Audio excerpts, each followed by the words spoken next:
back to my channel. For today, we're going to study chess tactics. If you're really watching my videos, alam niyo na po na natapos na tayo sa attraction and back rank mate. So for today, we're going to study battery. Battery as in baterya. Ganun. What does a battery means? By definition, a battery involves tactical formations that allow two or more pieces to operate on a file. Say for example, in the diagram position, these rooks. I already explained what is a file and what is a rank. So pag vertical yan, that's what we call a file. So two or more pieces that operate on a file. So here, dalawang rook yan. One rook on d4 and one rook on d2. So that formation is a battery. Or a rank. So let's say for example, file or rank. So ibig sabihin, let's say pag nilagay natin yung queen sa f4, this is also a battery. Magkapatong ang rook and queen sa f4. So that's a battery on the rank. And two or more pieces that operate on a file, rank, or diagonal. So in this example, may bishop tayo sa b1. So ibig sabihin, if I put it somewhere in this diagonal, I put my queen somewhere in this diagonal. Say for example, I put it in queen to f5. That is a battery nang sa diagonal naman. So I hope you understand what a battery means in chess. So in layman's term, kung we put it into a simple terms, nagiging battery yan kung may magkapatong dalawang pyesa with the same power. At nangyayari lang yan sa file, ranks, or diagonals. Which in this case, ang nakakagawa lang yan is rooks, bishop, and queen. Hindi pwede mag-battery ang kabayo. Just, let's say for example, lagyan natin ng knight dito sa b4. Yes, nasa isa silang rank, but walang same power ang knight. I'm sorry, hindi parehas ang piece power ng knight sa rook. So therefore, this is not a battery, okay? So just to be clear. Alright, so for this tactics, I'm going to give only very short examples. Actually, dalawang examples lang yung bibigay ko. So, I just want you to be aware of this kind of tactics. And somehow, battery is also used in some positional ideas. So, that's it. Let's proceed to my first example. So, for my first example, as you could see, nakapatong na yung dalawang tore. No? Rook on c3, rook on c2, and there's a pressure in this file. Usually, bakit ka nagbabattery?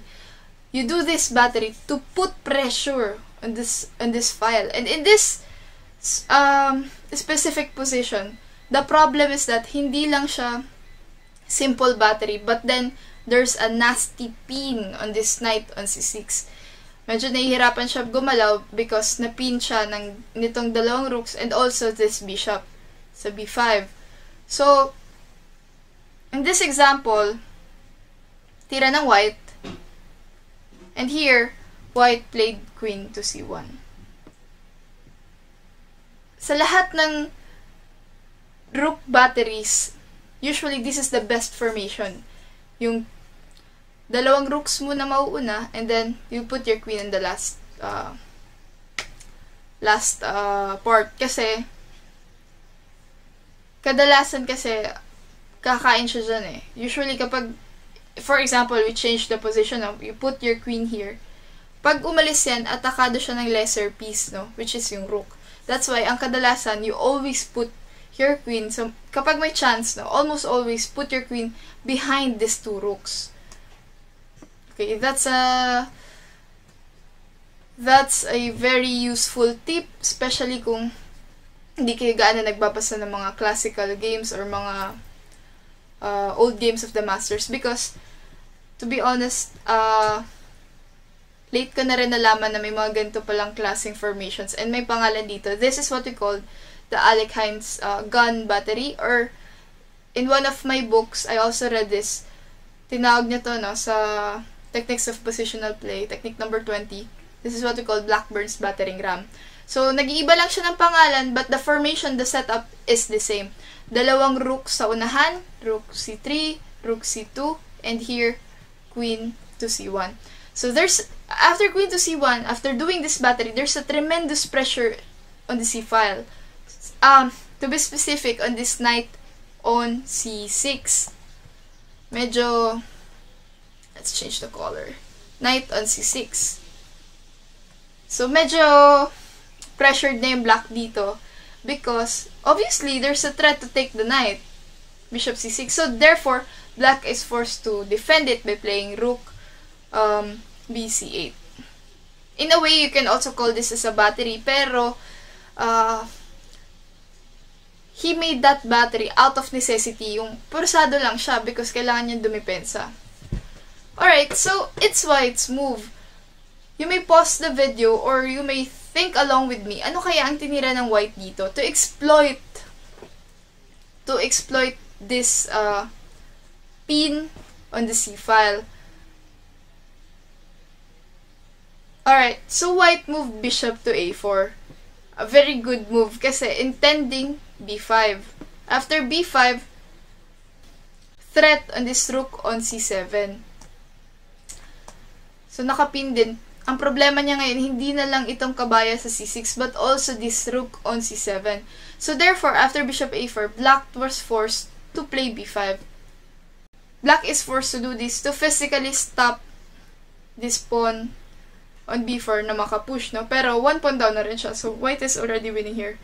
But it is really amazing because after 5 moves, nag-resign na yung black. Bishop takes b5. And here, tumira ang black ng king to e8, intending king d6 para pwede nang ialis yung knight, and then magkaroon ng exchanges na lang. Magkaroon ng exchanges sa c7. Alright, so after king e8, good move again by white by playing bishop a4, intending still b5. So, wala na siyang pawn na pwedeng i-sacrifice dyan. So, black played king d8. Same idea. Para, for example, let's say, after b5, yun nga, as what I've said, knight b8 lang, and then, yan, magkakaroon ng simplifications. And dito, baka, kung, for example, curless yung white, I'll just show a variation, no? Queen takes c7, king takes c7. Makakatabla pa yung black dito because makakapag-blockade siya, no? King b6, and ang hirap makapag-create ng passed pawn. Alright, so, in the game, after king d8, white just played h4. And after h4, black played h5, white played king h2, and g6. Wala may tira yung black eh. He couldn't move this king kasi pag ang isang piyesa niya umalis dyan, there's always b5. So after h5, g6, good move. Actually, kahit king g3, pwede rin eh. Pero tumira lang siya g3. And after g3, black resigned. Because of, this is another term that you need to know, zugzwang. Or in other words, I think zugzwang is a German word, no? For fatal to, wala na siya maitira. Because, yes, pwede pa rin siya makatira, but then any move will result to a loss. Katulad ng sinabi ko, wala na siyang, for example, alis niya yung king, there's b5, renewing the threat on the c7, ubos pa rin siya. So, after g5 naman, for example, g5, kakainin lang. So, resign. No?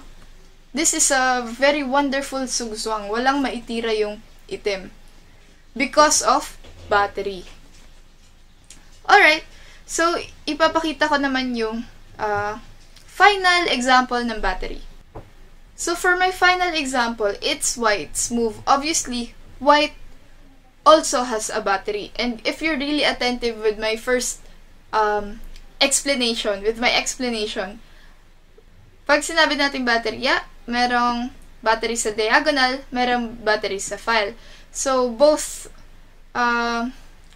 Sa isang file, may battery siya. Sa diagonal, meron din battery ang white dito. So, how can white exploit this position? This is my last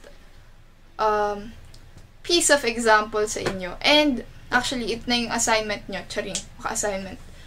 Ito na yung dapat yung sagutan. So, it's white's move. What did white moved here? To exploit the weakened position of the king. If you know the answer, please comment it down below. Thank you guys, and I hope natuto po kayo ngayong araw. And see you again tomorrow.